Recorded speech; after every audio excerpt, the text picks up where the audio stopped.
Yes, yes. Radhe Woo-hoo, Radhe. Radhe Radhe. Often takes a minute for people to come in. That's right. Okay, so shall we? Let's. Welcome to Jaishree's Originals. Jaishree is definitely an original. No, you're an original. Very original. I have a very, very, very special guest with me here tonight. Rasikananda Swami, Maharaja Ki Jai. Jaishree. Haribol. Haribo. So Jaishree's Originals is a podcast. It's a conversation with servants of the sacred calling. Yes. And it's for soulful creators and awakened healers, those who are growing into leadership in their own community.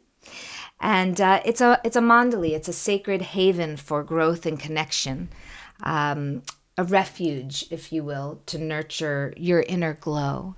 And so tonight is our first exciting, empowered podcast, Rasikananda Swami is my dearest, dearest godbrother, a very empowered leader who is so kind and so nurturing and totally devoted to our Srila Gurudev, Srila Bhaktivedanta Narayan Goswami Maharaja's truth of wisdom and empowerment, and not being afraid to step up and own values, because non-negotiables, that's our power, that's our plug-in source. Of course, we're also bhaktas, so we're aspiring bhaktas. Rasikananda is not just a monk, a family monk, like a monk. I'm a monk. We're doing a mom and a monk podcast, but such a dear brother, teacher, student, as well as teacher, spiritual educator on the path. And you are a publisher of many, many years. And actually, most people probably don't know how long ago we met and when we met. We can share that. And that I really came with Rasa, my beloved husband, and Narayani because of you, actually. And just saying, not to blush. So we're so lucky, aren't we? Because we have this arsenal of like confidence from our teachers. And I wanted to have a conversation. Now we could go big and go hard into controversies. Let's go supernovic. Should we go supernovic? This is what I'll say. We have, obviously there's the material world and the spiritual world, and there are people in spiritual circles everywhere. Their reason for rules and regulations, what we would call Vaidhi Bhakti, is valid and important, but we are Rupanugas, so we are going for the joy and the experience of magic, actually, but not magic with the agenda of having no rules and regulations. So why do people have such a hard time these days talking about spirituality that is truly like connected and engaged with lineage? Why is everyone afraid of the word guru? Great question. Honored to be on with you. And Rasa Nidhi Prabhu, Jaishree Mataji Didi, my dear sister, I'm so grateful to have you in our community and to be present in that sacred circle with you. You mentioned mandali, and that means it's almost like sacred geometry. It's a circle of intimacy. Yeah. It's not a almost like a hierarchical system. What we are looking for and our path is intimacy ultimately with Krishna through his associates. And so I just wanted to mention that is that in our path, we strive for entrance into that sacred circle on the highest sphere. And this is just, perhaps this is going a little off topic, but I'll try to come back to it. Yeah. Talking about the guru.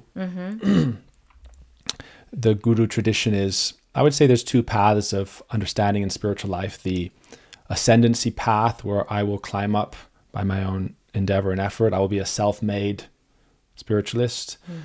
But taking shelter of the guru is more of a descendancy path, where I will receive the grace and then receive the invitation to enter into Krishna's sacred circle of his friends. And Krishna is with his dearmost friends on various levels of intimacy in that realm. And so we approach Guru for that reason, that the relationship we are forming with the transcendent Krishna himself and his dearmost servant, his friend, who's come to bring us to that sacred circle. And so to achieve success on that path in our tradition isn't about achieving anything, it's about receiving. It's descending mercy, and then we are receiving that and accepting it. To receive it, our heart has to become full of softness, humility, more like water than a stone mountain. And we actually fight for insignificance rather than significance. And I know that's like a bit of a head twister, but the idea is we are not self-made, right? The fight for significance is that I am self-made. I will make it on my own. Yeah. Insignificance means that actually it's your mercy. It's your mercy that will bring me into that sacred circle. Yeah. That's what I'm emphasizing. It's Krishna, your dear devotee's mercy that will invite me into your sacred circle when I am qualified for it, and the qualification is to the degree of my softness, my sweetness, empowerment.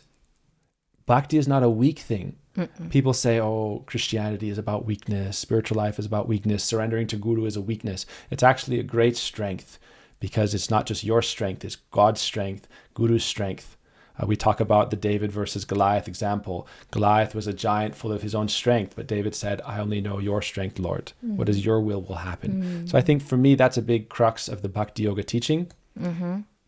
That's why Guru is important, because you find a Guru who is in God's sacred circle. Right. And who can give you the invitation. So it's beautiful, as always. When you speak about the invitation, it's so important. So a lot of what we do is we bridge, right, a gap between spiritual sastra, or what we talk about direct wisdom from the Vedas, that souls, these humans who are not really humans because they are so eternal, come and give through their mercy, through their torchlight of wisdom. That is Guru, right, from dark to light. And it seems to become a very uncomfortable thing, because humans get involved and we have all our anarthas and unwanted tendencies. But what I love about what you do and what Bhakta Bandhav, the ashram, represents is this, what you say, invitation into the nectar of an ocean. It's truly like an unending ocean of bliss. And I'm sure what people end up doing, myself included, is we get involved in this aspect of anartha, of what we don't want, of the shadow, which is important. And then we forget our spontaneous joy. And that very important aspect of karma comes up. And it's important to know like who we are, where we come from, but it's not the end of the line.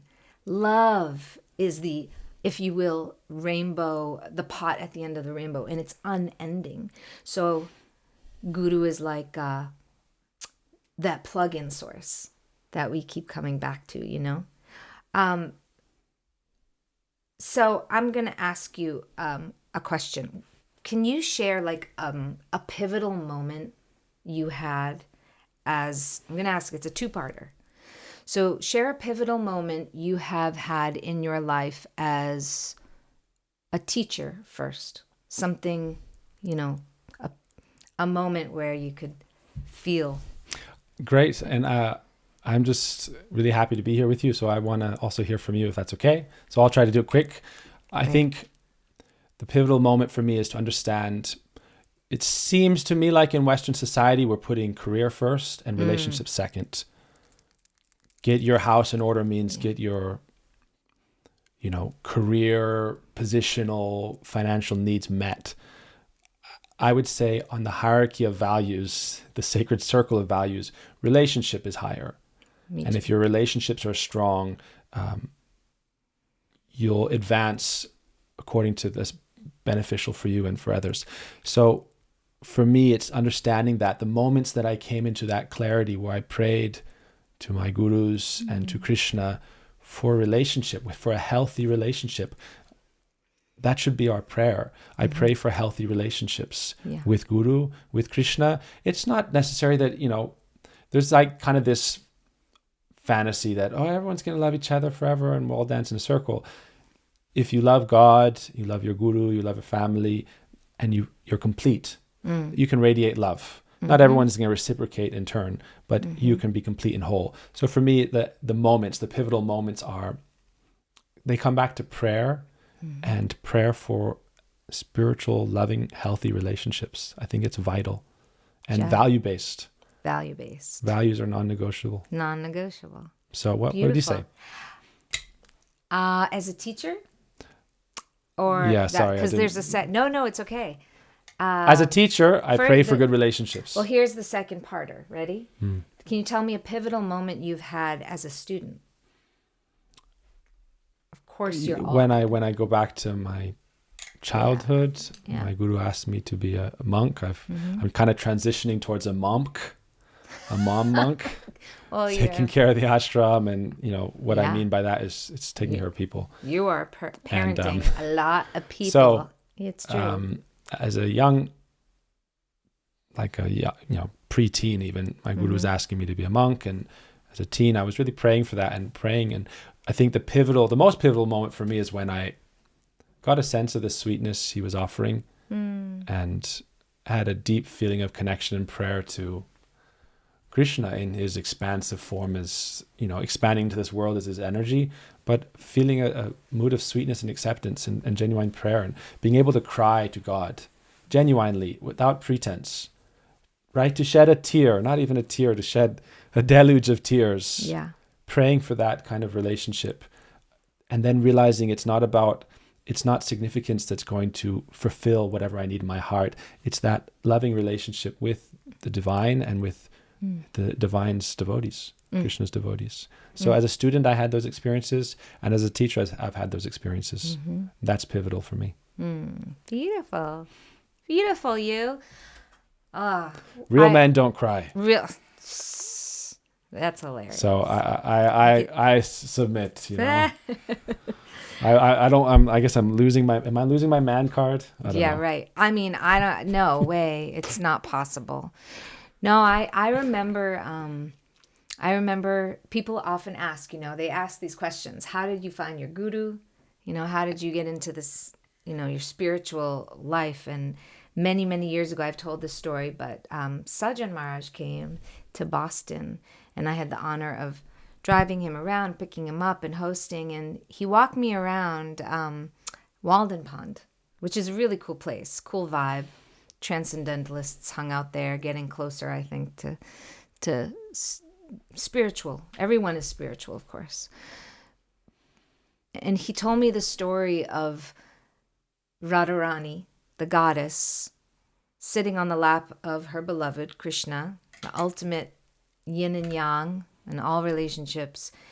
And the bee, Madhusudan, was going around and really bothering Krishna, who's really like Sukadev Goswami and all these. This is another thing about personalities. I can't wait to talk as we dive in later and deeper around understanding the varied layers of these personalities.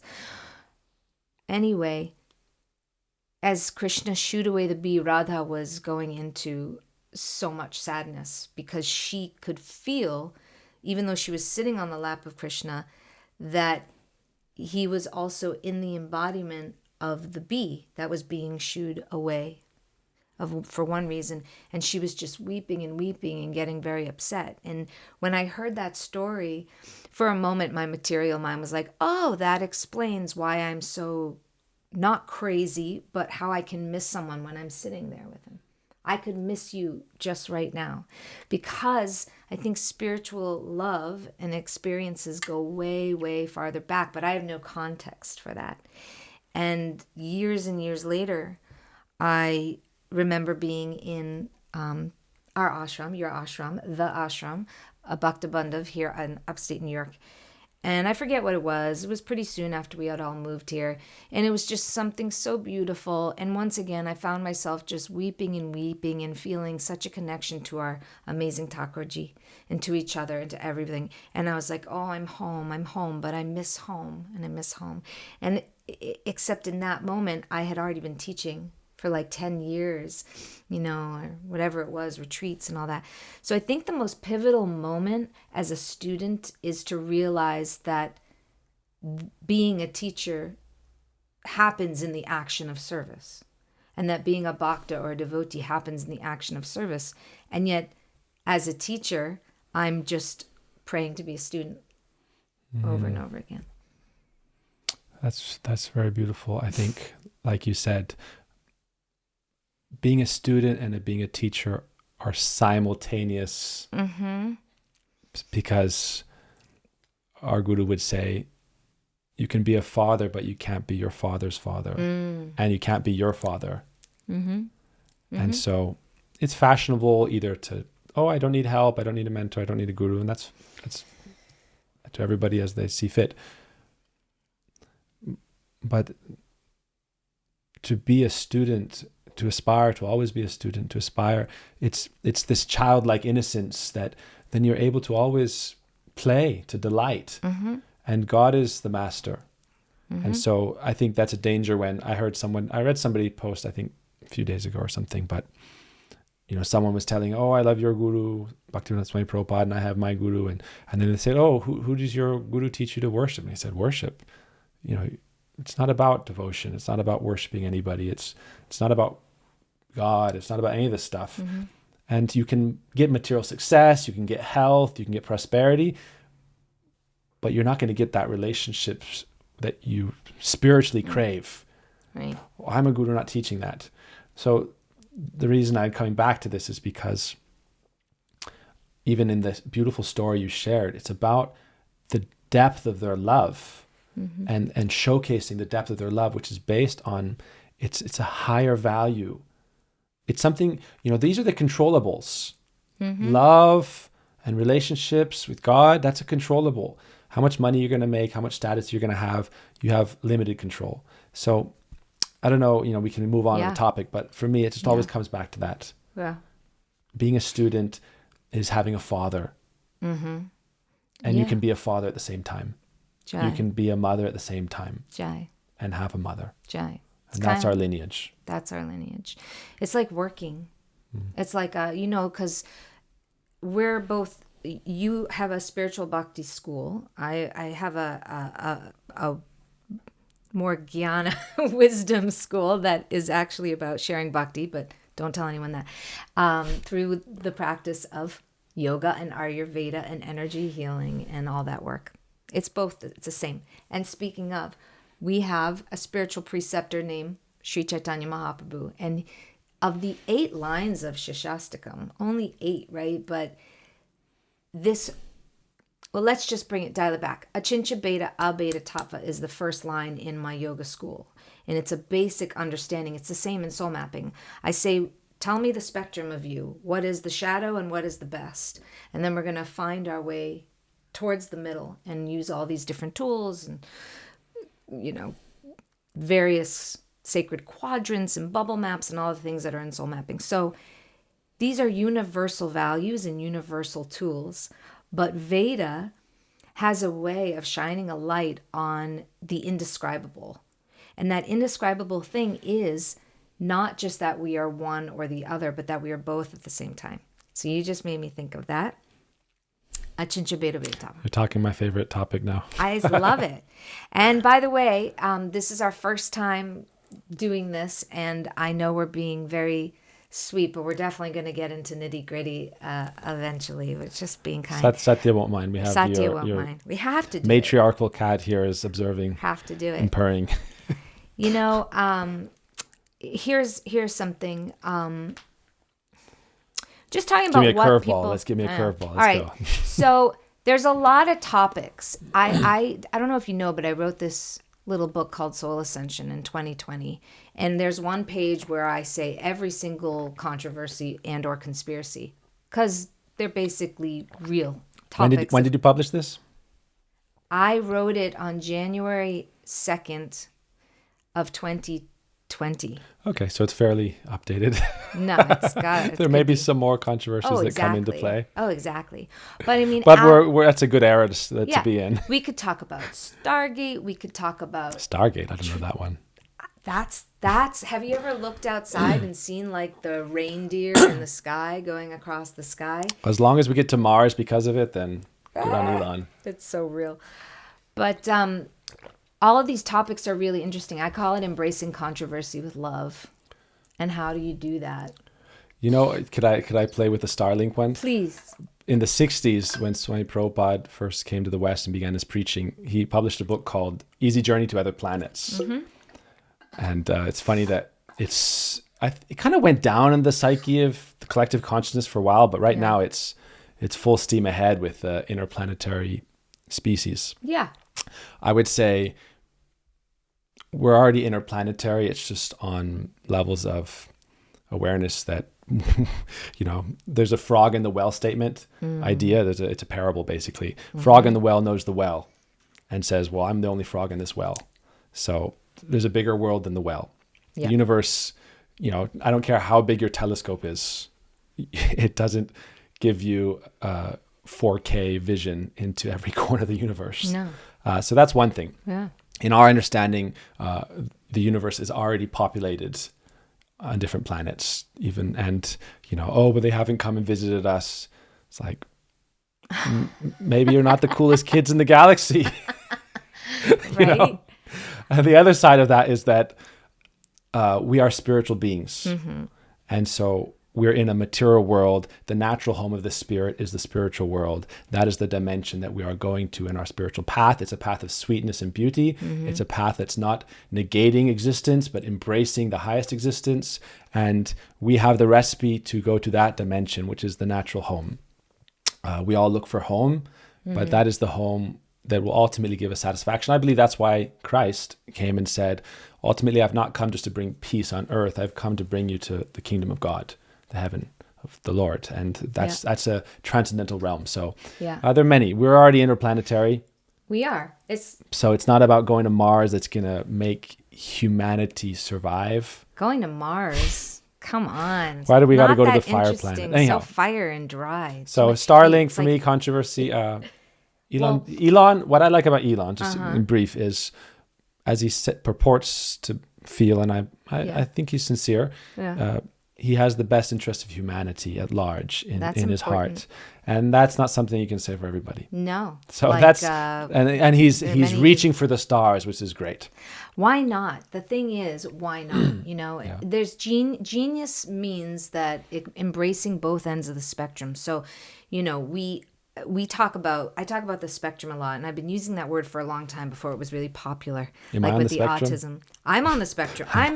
I would say we're actually, you know, I know lately I'm a very neurodivergent, if you will. You've got your SHIT together, Maharaj. So I was trying to spell that as you said it. I think I understand what you meant. But so that's the thing, like neurodivergency, understanding that. Do I have my CHIT together?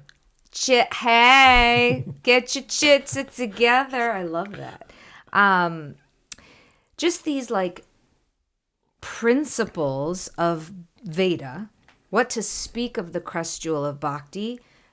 I feel like every single spiritual path, here's the first controversial statement, which is just the truth, is coming from Veda anyway.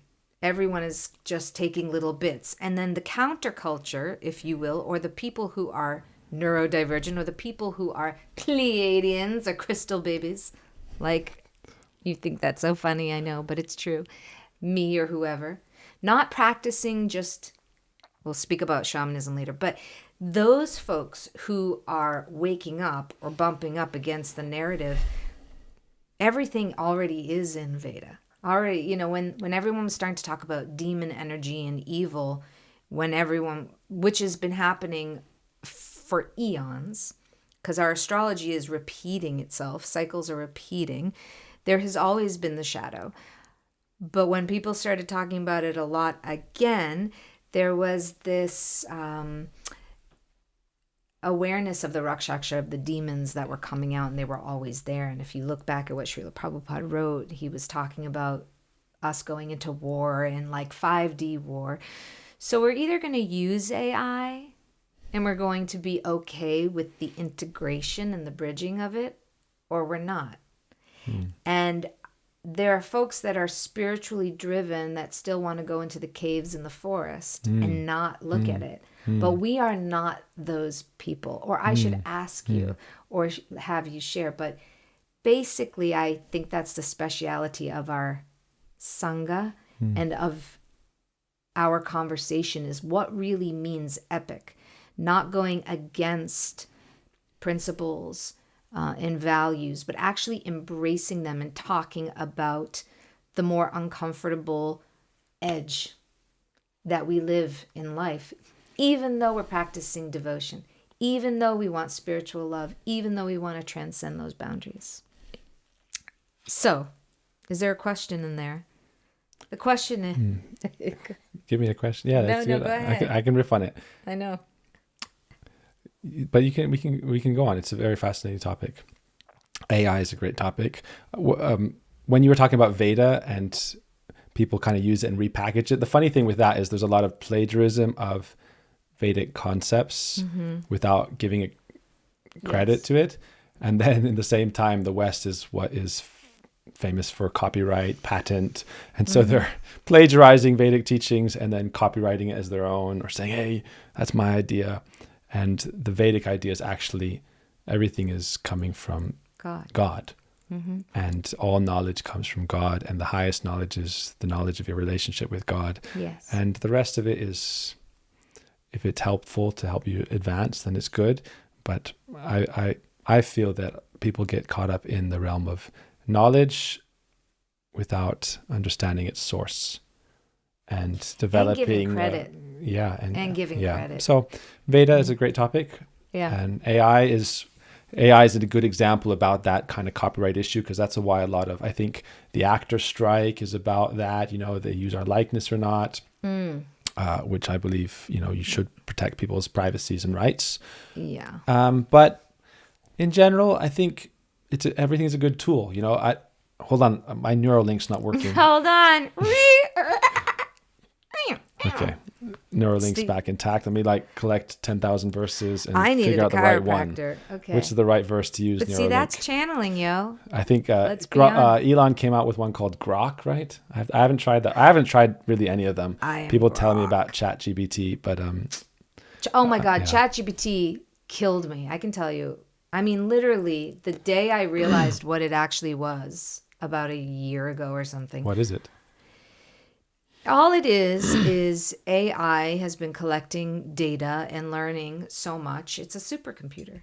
Why is that so confusing that there's a supercomputer? They've been telling us these things in movies and forever. Just, it's a mirror to life. It's just not our focus if we're necessary. You know, I've been going back to old school. Pick up a book and read it. I mean, it's delicious. It's beautiful. This morning, I was like, wow. Yeah. I'm reading this beautiful book. And you know what's great about it? It has focus. It's all about focus. AI, Google, it's all about diversion.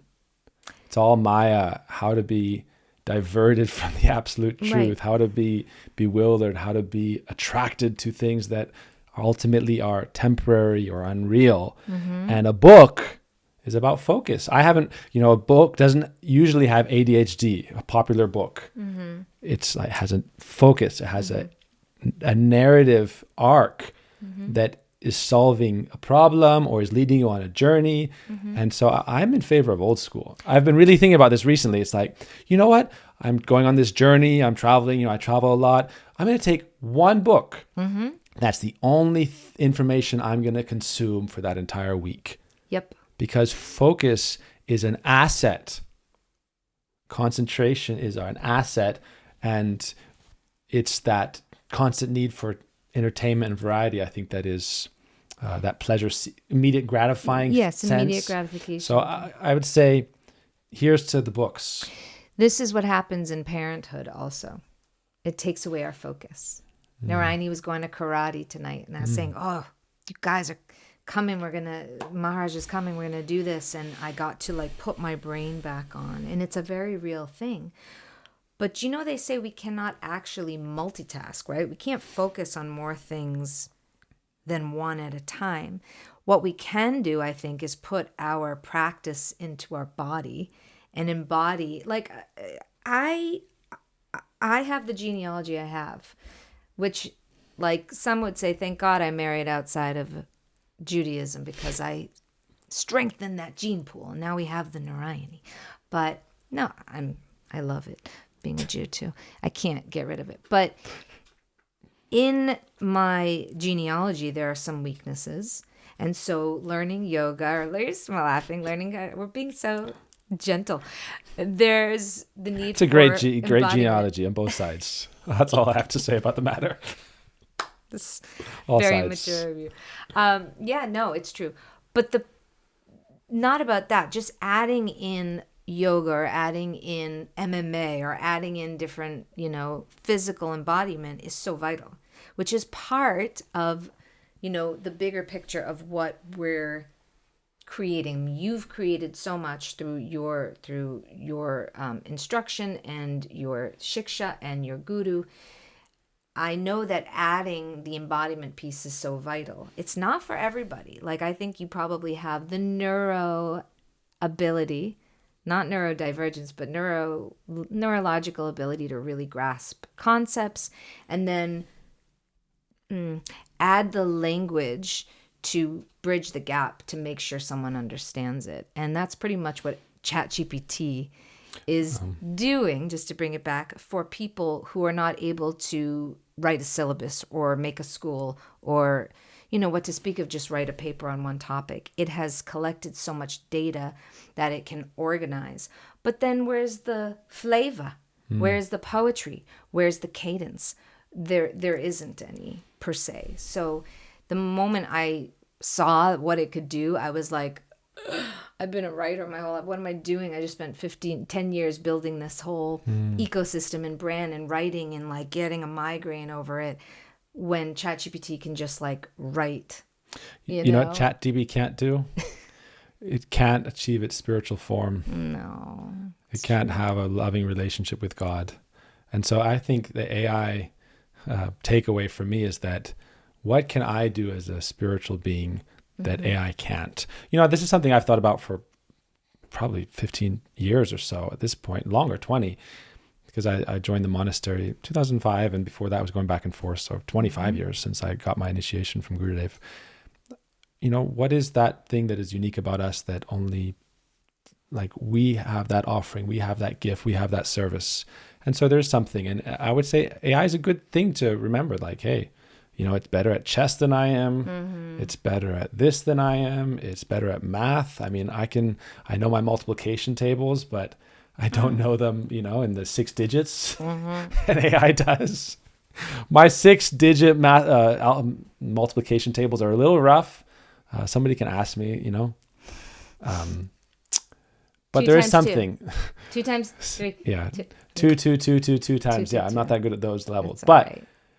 there's something that I can do that ChatGPT can't. I'm fortunate to have a body as a vehicle for my spirit. And as a spirit, I'm part of Satchidananda. I'm part of that supreme being, eternal existence, consciousness, striving towards bliss, giving of bliss, Bhakti Yoga.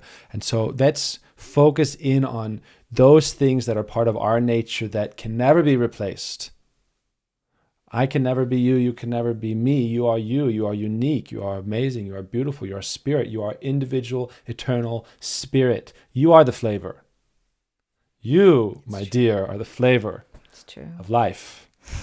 And you are the flavor. I meditate on this. How can we be fragrant As to God? we are God's garland. Oof. We are. How can we become fragrant? And so that's something ChatGPT can never do. No, obvi. Well, they can make when they marry the robotics with AI, which that's not so difficult. No. It's the Internet of Things married with robotics. They'll be able to put on the artificial show of all these things. However, I've never read in the scripture that Krishna had a robotic maid. Okay, but Tony Robbins did get a robotic maid, and her name was Sophia. Oh yeah? Yeah, it was a video, but yes. Didn't she say something like, I don't know. She makes jokes about taking over the world and oh my God. so forth. So you saw it. So that is beautiful though. And it is true. We are the unique. That's why We are the flavor. Originals. We are the flavor. We are, Krishna has all these auspicious qualities, God. Maybe one day when everyone is able to chant in the association of beautiful, kind, compassionate, or fearful and uncomfortable, like-minded souls, which we all are in this diverse, circle of people, they'll be able to drop in deeper. I will be able to drop in deeper in those moments and call out. That's why I think we all need to show up and, here's another way of saying this, and I'm canceling my own conversation for a minute. This idea that spirituality is all rainbows and unicorns has been very popular. And Vaishnavism is actually very pragmatic and it's practical. And so true spirituality is embodiment. How much or how important is it for forgiveness to be part of our routine? Wow. How important is it for us for forgiveness to be part of our routine? I talk about this with other things as well, compassion. And I start with yourself. Mm-hmm. Forgive yourself. Have compassion for yourself. Have tolerance for yourself. Mm-hmm. And that is a regular part. People ask me about negative emotions and how much they should dwell on it. And for me, we shouldn't be constantly absorbed in a negative emotion, even forgiveness, if it's because it's hard to get out of that cycle. If we're thinking about forgiving something, what trauma does that go with? Mm-hmm. But it doesn't mean we should also avoid it. I think it's important to embrace it in its wholeness. It's very distracting. I think it's important to embrace these challenges, to go through it. That's, for me, it's very important. You can't avoid, if you're in a dark forest at night, you can't close your eyes and be in the light. Okay? Yeah, I just closed my eyes when you said it. It was very relaxing. You're in a dark forest at night and you close your eyes and the lights are on. Right. That external reality still exists. Right. So pretending it doesn't help you get out of the predicament. So I would suggest opening your eyes, adjusting as much as possible to the situation you're in. The light is your prayer, your connection with grace, but ultimately you have legs. You have hands, you have sight, and you have to walk forward through that darkness, accepting it in its totality as existing there in front of you, and that you can find your way out, and you should go forth with focus. And that kind of situation, going in circles, doesn't make any help. So sometimes we get caught in that trauma loop. Yeah, it's addiction to the story of the trauma. So for me, this is a big thing. I would say it doesn't help to focus on negative emotion all the time. It also doesn't help to avoid it. And it doesn't help to be blind to it, to say it doesn't exist. Courage is a big part of the remedy. And I would also say the greatest courage doesn't come just from yourself. It's partly your characteristic. But those who have faith in God are seen, even if you would say, oh, God isn't, those who have faith in God are often seen to be the most courageous and kind and loving. And I don't really make a distinction between courage and compassion. Real courage without compassion can become pathological as well. So faith in God, not only in the moral law of the universe, but the divine love aspect, and that God's hand will ultimately protect you, and acting with courage and going through the darkness. Forgiveness is important, because forgiveness just means to understand that nothing is the fault of another. Every bitter fruit you're tasting in your life was planted by yourself. That's a karma concept. It's not necessarily the most, people say, oh, well, my karma ran over your dogma. I love that. My karma ran over your dogma. So, Yep. What's my fault? What's your fault? If we want to be in the realm of arbitration for our entire existence, taking judgment and giving judgment, I don't think that's a beneficial path. There's no escape from that. That's the circle. So if we're playing along with this metaphor, if we're in the forest of darkness and we're just going around in that, forgiveness is the way out. Right? Forgiveness is I'm walking straight out. But if we're always in pointing fingers and who's to be blamed or not to be blamed, like, who am I to forgive? Who has done anything wrong to me? Well, see, that is a very interesting conversation. That is something we can pick up at some point in regards to spiritual groups. And I know it's a very controversial thing to say. No, because is, actually. I mean, I'm riding the wave with you completely, and I know a lot of people that we know are, and in our community, there are so many people doing a similar thing with mentorship and healing, which I'm totally one of those people that like this process of soul mapping is that first step of committing to that negative or anartha or awareness, and then learning to shift up into a higher vibration and making a better choice. That's the very beginning every time that we step up to meet or dance with someone else's stuff, someone else's pain or story. And coming out of victimhood, because we've been culturally told to go into that. And I don't mean like this idea of patriarchy, or I don't actually go with that. Isn't it interesting also the way transcendence connects with trans everything? Anyway. Let's go for it. Come on. No, next time. The train has left the station. It has, and it's going to next keep going. Episode. Next Transcendental episode. life. But I love this idea of just looking at forgiveness and what you said, besides seeing, hearing, and feeling what the controversy in the heart or the situation is, and going to my own accountability for it, and then getting whatever tools I need to embark on whatever 21-day journey or lifetime journey of figuring out who I'm connecting to, what I'm connecting to, and then make sure I know how to keep doing that. That is what I see as the Vaishnavas in the community, and the wisdom that is there. And Sadhu Sangha, or our spiritual community, is always how we go back to it. But what you said about forgiveness, it's a very interesting backdoor to this cycle of, if I am the controller or the doer, or somehow really important, then I have something to forgive. And isn't it interesting?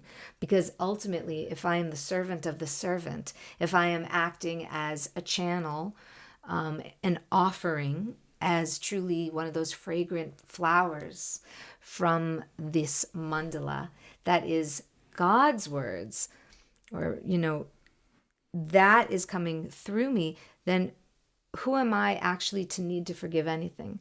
Because I am not the creator, even of my own, well, maybe of my own karma, but I am the one who is here to serve and go higher. And I'm saying that because it's my own practice to constantly check in and, rise above, if you will, without bypassing. And Veda gives us that actual ability to do that. I'm super partial, obviously. I'd just like to say to everyone, again, pranams. I know we're ending up soon, but I've wanted to do kind of conversations and podcasts for a long time, and Harikata is very important. It's a transcendental energy we serve. But this kind of stuff, if anyone has any questions, it brings out kind of real issues we may be dealing with. And again, we shouldn't avoid those things. I would say, I don't want to lose my train of thought here, but okay, imagine, we have some nice flowers next to you. The consciousness can kind of function on there's many dynamics, but two of those dynamics that the consciousness can function on is take or give. So when you see a flower, is your consciousness saying, pick that and smell it? Or pick it, offer it? Offer it. And you can apply that consciousness to yourself. Am I offering myself, or I'm taking something to offer myself?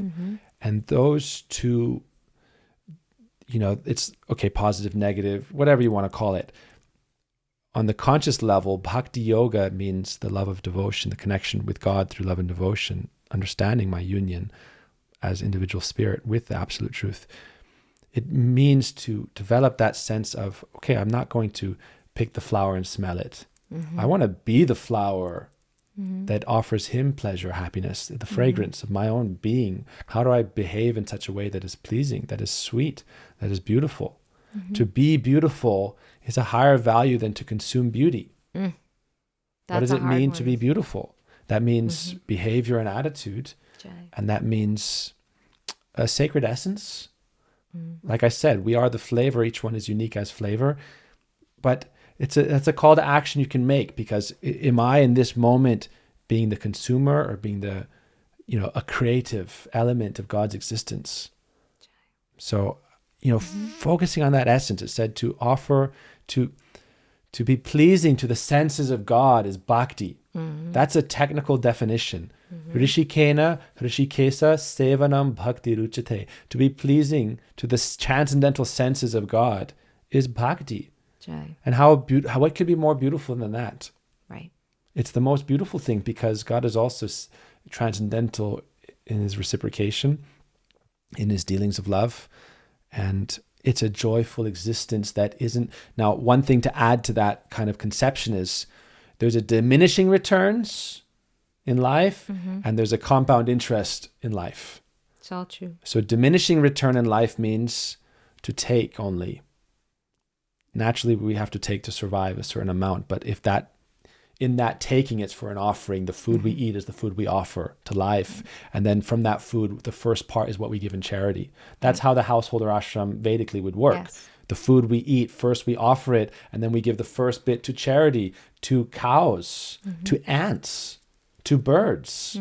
There's 5 sacred ceremonies that a householder performs. One of them is giving flour to ants, to give grains to birds, to give your roti, your chapati, flatbread to a cow. And then if any guest is hungry, to open your door and say, is anyone hungry? Right. And anybody who comes, you feed them. And that's not a taking mentality. That's there's a benefit to me maintaining my body, which is that it's a vehicle for service. And that's pleasing to God because it's his sacred creation. And I think when the world goes away from that mentality towards, I just need for me, and this world is a dog eat dog, rat race, fish, little fish, all that kind of stuff. It's a diminishing return approach. A compound interest approach in the world is where we all are children of God. We all love and serve each other to the best of our capacity, a transcendent love. I tell people, you don't have to like your family, but you still love them. Right? So to kind of up level to that sort of consciousness, that's a Satya Yuga consciousness, an age of truth and love. The age of quarrel is what we are in, so you do your best. Yeah.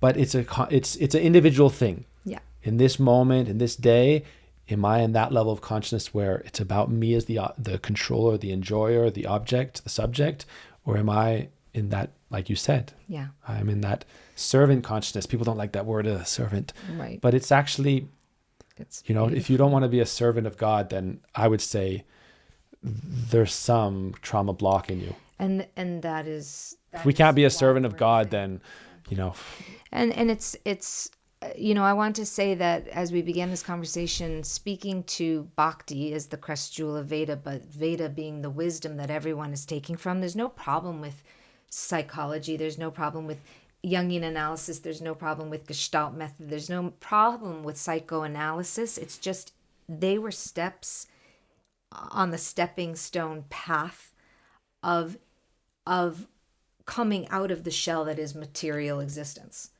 And in every time, age, and circumstance, there's going to be a teacher, there's going to be a guru, there's going to be a pure, supporter of the truth coming, like Jesus, like all of our prophets. And there's always going to be this beautiful truth of spiritual values, of faith, of hope, of love, of compassion. And there's always going to be the sins. And so I love the idea of, making sure that we're not eating the remnants of the sin. And all of us who are householders, or we are out in the world teaching, or we are students, it's vital that we step up and that we give so that we can remember how to let all that sin melt. And I love that we can come together and open our hands and open our hearts for the cup of the nectar to flow in. And thank God for kirtan, and thank God for spiritual community. And that way we can love on people, because that's what people mostly want. People are looking for Ananda, for bliss, and bliss comes from the act of loving, engagement, service. Yes. Bliss is the compound interest approach. Bliss is the compound interest approach. I love it. Thank you so much. Okay. It's true. We have so much more to talk about. That is why this is a haven of spiritual growth and compassion, and talking about non-negotiables, talking about power and love. Thank you, Rasikananda Swami Yo, for being here. I should say yo. Yo. I am so YOLO. grateful. You only live. YOLO. So much. It's like Amanina Manadena Kirtaniya Sadahari. I'm remembering that chanting the holy name is so important. Thank you for hosting and running a ashram. I'm running. We are all running. I don't know if I'm running an ashram. I know. I'm definitely running. You're amazing. Here's to more conversations for our originals, and just so much Dandavat pranams to you. Thank you guys for coming on. Listen, there's so much happening on Rasik's page. There's so much happening. Satya is coming in. If you like the podcast, give a comment, ask a question. We will come back and do this more, and really let us know what you want to talk about, and we'll keep doing it. Thank you, Maharaja. Which controversy would you like us to talk about next? I just peeked into a couple of them, and so bringing wisdom to it and light is very important. Hare Krishna. Radhe, Radhe, Radhe. Thank you so Jai much. Shri Gurudev ki Jai jai. Shri Gurudev ki jai. Sayonara. Haribo. Actually, by the way, if you want to get on the list and hear more about all the happenings at Bhakta Bandhav, our happenings with soul mapping, and of course, join the Mandali Mastermind community. That is what's happening next. Hope to see you. Serve love, everybody. Serve love. Jai.